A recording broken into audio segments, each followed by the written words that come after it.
Most companies aren't evil, but they're definitely strategic. They give you just enough money to make it to the end of the month, not to build wealth or escape the cycle. That paycheck you get, it's not a reward.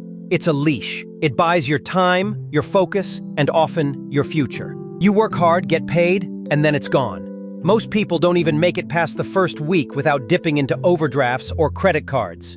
Why? Because the system counts on your predictability. The moment you get paid, your money already has a destination: rent, bills, habits, impulse buys. And by the time the next month rolls in, you're broke again, mentally drained and financially cornered. Here's the real trap. People spend emotionally, not intentionally. The first few days after payday feel like freedom, so they splurge. New clothes, fancy meals, random gadgets. But by the end of the month, they're surviving on ramen and regret. Employers love this loop because you're too tired and too broke to break free. You don't have money left to invest in yourself, your skills, or a way out. So you stay, working just hard enough to stay afloat, spending just carelessly enough to stay stuck. Fridays turn into escape valves. People numb themselves with drinks, parties, scrolling, because they have no energy left to build something real. But it doesn't have to be this way. There's a method, call it the Paycheck Routine. A simple 4-step discipline that changes your relationship with money. If you follow it, you stop being a prisoner of your paycheck and start becoming the architect of your future. Step 1, remember where your money went last month. Sounds easy, right? Try it. Try remembering where 60% of your last paycheck actually went. You'll name rent, food, and bills, but what about the rest? It's gone, usually on things that are already consumed or forgotten. A delivery here, a snack there, a $20 impulse buy you don't even remember making. Start tracking every single expense. Yes, even that $1 candy bar. The moment you write it down, you create awareness. At the end of the month, review the list. You'll be shocked at how much went to junk, and from that shock, real change begins.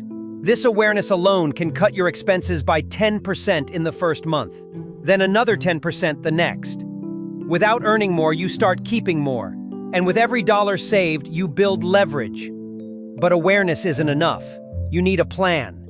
Create a spending blueprint at the start of each month, not just for bills, but for habits. Cut the garbage, fast food, excessive sugar, alcohol, and the little things that drain both your wallet and your energy. You'll notice something strange happening. Your health improves, your focus sharpens, you get stronger in more ways than one. You'll find joy in the discipline. You'll begin to understand that every dollar you keep is a brick in the house of your future freedom. Now comes the hard part: saving. It's not about hoarding, it's about freedom. Real savings let you walk away from a toxic job, fund a course, start a side hustle, say yes to opportunity and no to desperation. The golden rule? Save 20% of your paycheck. Not 100%, not 5%, just 20%. Save too little and you stay stuck. Save too much and you'll burn out. But if you find that sweet spot and stay consistent, it adds up. And no, it's not about denying yourself joy. You're not punishing yourself by saving. You're investing in your future power. Some people struggle with discipline. They mean to save, but they spend it anyway.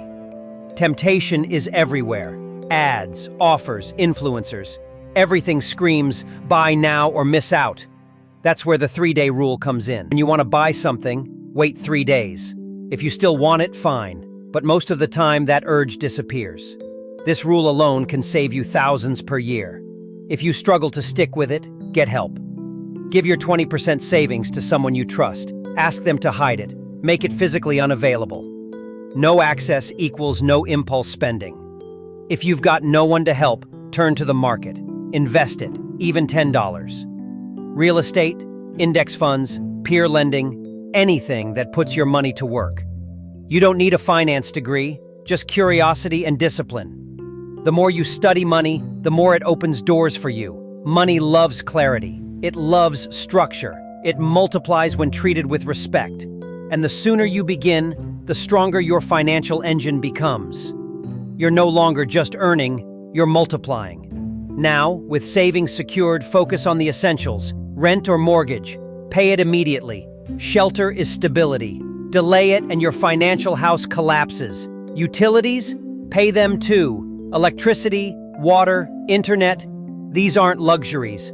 They're life support. Write down all recurring bills and clear them as soon as the paycheck hits. If you're in debt, prioritize that next. Credit cards, student loans, tackle them hard. Interest is a thief, and the longer you wait, the more it steals. Pay more than the minimum. Escape the trap faster. Food comes next. Don't wing it. Plan your meals. Stick to a shopping list. Buy in bulk. Avoid takeout. Cook at home. It's cheaper, healthier, smarter. Want to go even further? Build a weekly menu and shop once. Every grocery run you avoid is another $20 saved. And remember, don't experiment when money's tight. Stick to staples: rice, veggies, protein, frozen fruit, things that fuel you without draining your wallet. Being broke isn't an excuse to starve. It's a challenge to get creative. Think of every meal you cook as a quiet act of rebellion. You're feeding the future, not the habit. Transportation matters too. If you rely on public transport, buy monthly passes. If you drive, budget for fuel and maintenance. If you live close enough, consider biking or walking. It's free, it's healthy, and it saves time and stress. Owning a car is nice, but it's expensive. Insurance, repairs, gas, it all adds up. So, unless it's absolutely necessary, look for leaner ways to move around. Once your needs are covered, give yourself breathing room. Use about 20–30% of your paycheck for personal joy. This isn't wasted money. It's how you stay sane. Use it for clothes, not to impress others, but to feel confident. Spend it on hobbies that excite you: music, art, fitness, cooking, read books, go to events, take short trips. These are the memories you'll remember, not the Friday night you spent drunk and broke. Self-development belongs here too. Courses, books, masterclasses. They pay back 100 times over time. Investing in yourself is the highest ROI you'll ever get, so don't starve your growth just to look rich. Build quiet confidence, real value, private wealth, the kind that doesn't scream but speaks for itself. A $40 book today could change how you earn forever. That's not a cost, that's a seed. In the end, this isn't just about budgeting, it's about reclaiming control. Employers don't want you to think like this. They want you obedient, predictable, quiet. But you're not here to repeat the cycle. You're here to break it. This is Cash Core. And if you've made it this far, you've already taken the first step. You don't need a raise to get richer. You need a plan, a mindset, and a little rebellion. So start today. Track everything. Save aggressively. Spend intentionally. And build a life that isn't owned by a paycheck. Subscribe for more, because the revolution starts in your wallet.